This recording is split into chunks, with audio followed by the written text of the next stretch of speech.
Welcome back, warriors. So this is the AP Comparative Government and Politics lesson for April 13th. And that means that you've just come off of a week of spring break, which I'm sure was a very strange spring break for most of us. But for those celebrating, I hope you had a happy Passover. I hope those celebrating had a happy Easter. And I hope you're ready to kind of buckle down, get back into the swing of things, and try to find some sort of rhythm and normalcy through the rest of this semester. So today what we need to do is we need to finish our discussion of Mexican political history. I know it's been several days of this in terms of our lessons, and if you've lost kind of the thread and the through line, please go back and rewatch those lectures, or at least look back at your notes from previous material over this so that you kind of remember where we are. But today what I want to do is I want to talk about what happens after the institutionalization of the revolution, what happens after the Constitution of 1917 is formulated, and what brings us up to current Mexican politics. So let's go ahead and jump on in. So when I last spoke to you guys, and I know it's been a while, so maybe go back and reread over those notes before you watch the rest of this, we talked a little bit about how the initial revolution that was a constitution that was established in 1917 was far more revolutionary than the president, Venustiano Carranza, had really thought was going to happen. And it was an attempt to try and bring in some of the holdouts of Emiliano Zapata's fighters and some of Pancho Villa's fighters to the north. And so it enshrined all sorts of things like land redistribution, land ownership rights for the nation. It established the idea of a secular educational system, kind of de-emphasizing clerical responsibilities and rights. And as a result of that, the more conservative elements, and frankly, the more powerful elements of Mexican society, kind of fought back during the late teens and early 20s. And so by the middle of the 1920s, a lot of the initially very, very sort of revolutionary elements of the 1917 Constitution had really been watered down. And what you had then was kind of this development of an attempt to sort of enshrine the ideals of the Mexican Revolution and prevent an outbreak of further conflict. And this wound up being the foundation for the Partido Revolucionario Institucional, the Revolutionary Institutional Party, okay, which becomes known as the PRI, P-R-I. PRI. You say it like it's a word, not an acronym in Mexican politics. Now, the PRI, the Partido Revolucionario Institucional, is going to be the foundational element of Mexican politics for the next 80 years.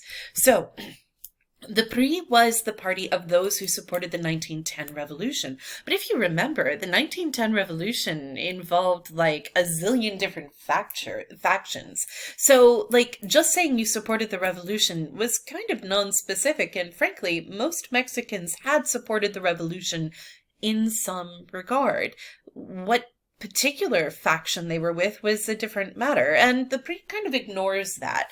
So the PRI was this broad range of political types. It included people who were outright socialists, even some people who were outright communists. It included leftists. It included people with indigenous backgrounds, mestizo populations. Some primarily white Mexicans were part of this group as well. Essentially, it was sort of like everybody who wasn't on the far right was part of the PRI. And almost immediately, one of the things that the PRI develops is the tradition of the sexenio in Mexico. The 1917 Constitution initially establishes a 4-year presidency. However, very shortly thereafter, the presidency is extended to 6 years. It's a one-term presidency. You cannot be reelected in Mexican political culture, so you serve one term, and it's called the sexenio, the 6-year term. However, what the PRI develops is an extra-constitutional process of choosing successors.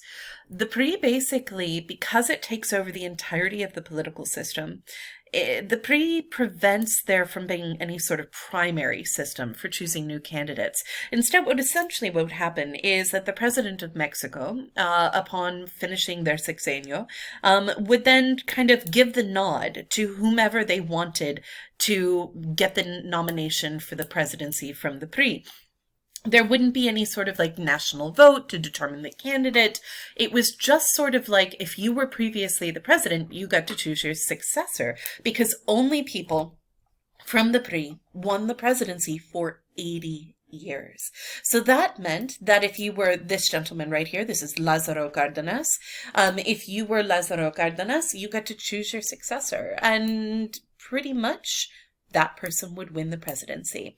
Now, this required a significant amount of, first of all, political legitimacy and support and buy-in from the Mexican population, and then eventually increasing amounts of corruption. So one of the things that we have to look at when we look at this post-revolutionary period in Mexican history is the economic process that we know as the Mexican miracle. Now, basically, from the late 1930s, which obviously the 30s globally were a real problem, what with the Great Depression, from the late 1930s, from World War II up until 1968, the Mexican gross domestic product experienced increases of at least 3 to 4% per year for more than 40 years. And that right there, or excuse me, I don't know what I'm talking about here, not 40 years, for about 20 years. And that is remarkable. 3 to 4% GDP growth for like 20 years is really, really impressive. And this was largely tied to Mexico's nationalization of its oil industry. Mexico, because it is on the Gulf, has a wide access to oil deposits. The Gulf of Mexico, of course, was created by an asteroid strike. You guys should know this. Hopefully you realize that. And that depression in the crust and concentration of organic materials leads to oil deposits. And a lot of those oil deposits and refineries and oil extraction had initially been done through U.S. companies. But post-revolutionary Mexico kicked out an awful lot of non-Mexican businesses, including American oil industries like Standard Oil. And those oil industries were then taken over by the state because the 1917 Constitution said they could do that, and they nationalized oil production under a nationalized oil company known as Pemex. So Pemex becomes the national oil industry, and for basically 20 years, it pretty much printed money for Mexico. Post-World War II, like just globally in general, oil consumption went through the roof. And so as a result of this, it seemed like a safe bet for Mexico to double down on its oil production. But those of you who are thinking critically should realize that what we are seeing here is the development of a resource trap, right? You've got a state that is doubling down on a natural resource to the exclusion of other industries. Now, generally speaking, up until 1968, things were going kind of okay-ish for the Mexican economy. They were not necessarily going okay-ish for the Mexican people. And in 1968, 68 was a really unsettled year globally. That was the year of RFK's assassination. You saw the death of MLK that year as well. You saw riots in Paris, the USSR cracking down in Czechoslovakia, all sorts of stuff. It was a really, really traumatic year globally, 68 was. And in 1968, there were protests led by university students in Mexico City, particularly around the university known as UNAM, Universidad Nacional Autónoma de Mexico, the Autonomous National University of Mexico. I'm screwing up the order of those, but that's what it means. And these students were protesting because they'd seen economic growth, but they hadn't seen increasing political freedoms. They particularly felt that there were limited civil rights for people, particularly impoverished populations. And so you had all these university students who were out protesting. And they were protesting well into October of 1968, which was a problem for the state because the 1968 Summer Olympics were scheduled to be held in Mexico City in October. And they didn't particularly want there to be massive protests on the street when they had international press there. And so the government used the military to break up the protests only 10 days before the Olympics occurred. The military used live ammunition. There was violence and mass arrests and an unknown number of deaths as a result of this massacre, known as the Tlatelolco Massacre. This is the site of the massacre. This is the Plaza de las Tres Culturas.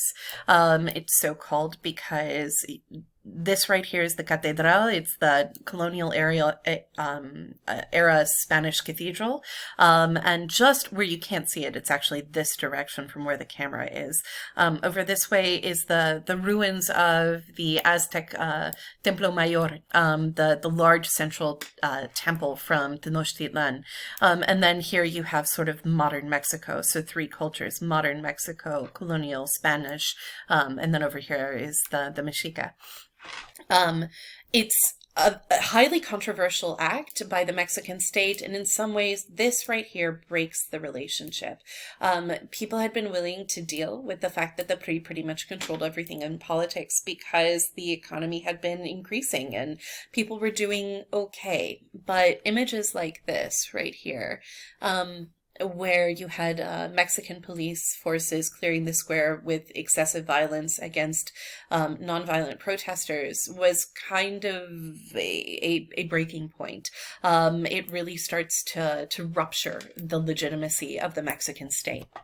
So that is not helped by the fact that in the 1970s and 1980s, the Mexican economy starts to slow down, which is what happens when you tie your economy to oil production and then the oil markets tank. Starting in 1979, oil prices started to decline sharply. By the early 1980s, they had fallen off a cliff. That was a big enough problem for Mexico because they had pretty much put everything they had into oil development. But in 1985, just as the economy was starting to stabilize after the collapse of the oil markets, there was an enormous earthquake centered around Mexico City. The earthquake in 85 is a horrific moment of state collapse. The state does not respond well. The number of dead in Mexico City is almost impossible for us to quantify. We're not sure because the problem was that the building regulations were not particularly well carried out by the state. The state was unable to respond in a timely manner to save lives. And what did save lives, however, were civil society organizations. Average Mexicans realized that the state wasn't coming for them, that the federal government wasn't going to do what it was supposed to do. And so they had to organize themselves. A lot of people today who are in politics really are in politics because of what they saw in 1985, the failure of the state. This is a really excellent quote about the earthquake in 85. Out of the disaster emerged the realization that a viable civil society existed in Mexico. This revelation also caused many to consider what they needed a centralized state that why they needed a centralized state that so obviously could not care for its people. As a consequence, the opposition movements pointed to the government's shortcomings and advanced candidates for the greater goal of defeating the PRI. So the earthquake in 85, which killed somewhere between 5,000 and 45,000 people in Mexico City, was sort of this massive wake-up call. Now, Mexico City is located directly on an old lake bed, which means that when there are earthquakes, you have something called liquefaction, which is where the energy basically liquefies the soil. It's like shaking a pan of Jell-O so hard that it liquefies. And that's why earthquakes in Mexico City are so incredibly devastating. I'm going to cut this off right here, and then we will continue on the next video.